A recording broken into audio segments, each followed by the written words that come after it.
আন্তর্জাতিক জাতিসংঘ শান্তিরক্ষী দিবস আজ। এই দিনে জাতিসংঘ শান্তিরক্ষা কার্যক্রমে অংশগ্রহণকারী দেশগুলোর শান্তিরক্ষীদের অসামান্য অবদান গভীর শ্রদ্ধায় স্মরণ করা হয়।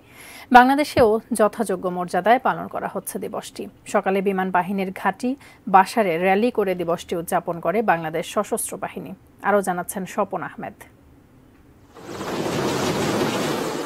বিশ্বের সংঘাতময় অঞ্চলগুলোতে শান্তি প্রতিষ্ঠার লক্ষ্যে ১৯৪৮ সালে জন্ম হয় জাতিসংঘ শান্তিরক্ষা মিশনের। এবছর তার ৭৬ বছর পূর্ণ হলো।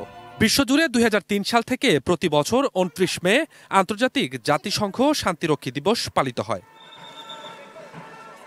সকালে দিবসটি উপলক্ষে বাংলাদেশ সশস্ত্র বাহিনীর আয়োজনে তেজগাঁওয়ে বিমান বাহিনীর ঘাঁটি বাসারে পিসকিপার্স রানের মাধ্যমে দিবসটি উদযাপন করা হয়। পরে বেলুন, ফেস্টুন ও কবুতর উড়িয়ে অনুষ্ঠানের উদ্বোধন করেন স্থানীয় সরকার, পল্লী উন্নয়ন ও সমবায় মন্ত্রী তাজুল ইসলাম।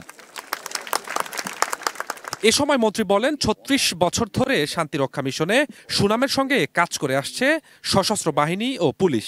সফলতার সঙ্গে বৈশ্বিক শান্তি রক্ষায় তাদের অবদানের কারণে বহির্বিশ্বে বাংলাদেশের ভাবমূর্তি উজ্জ্বল হয়েছে। Bangladesh has been involved in peacekeeping mission for almost 3 decades. Our contribution for global peace allow us to maintain a positive image in international community. Bangladesh সশস্ত্র বাহিনী এখন পর্যন্ত পৃথিবীর ৪৩টি মিশনে দায়িত্ব পালন করেছে। এখনও দেশের ৬,০০০-এর বেশি শান্তিরক্ষী বিভিন্ন মিশনে দায়িত্ব পালন করছেন। Swapan Ahmed, ATN news, Dhaka.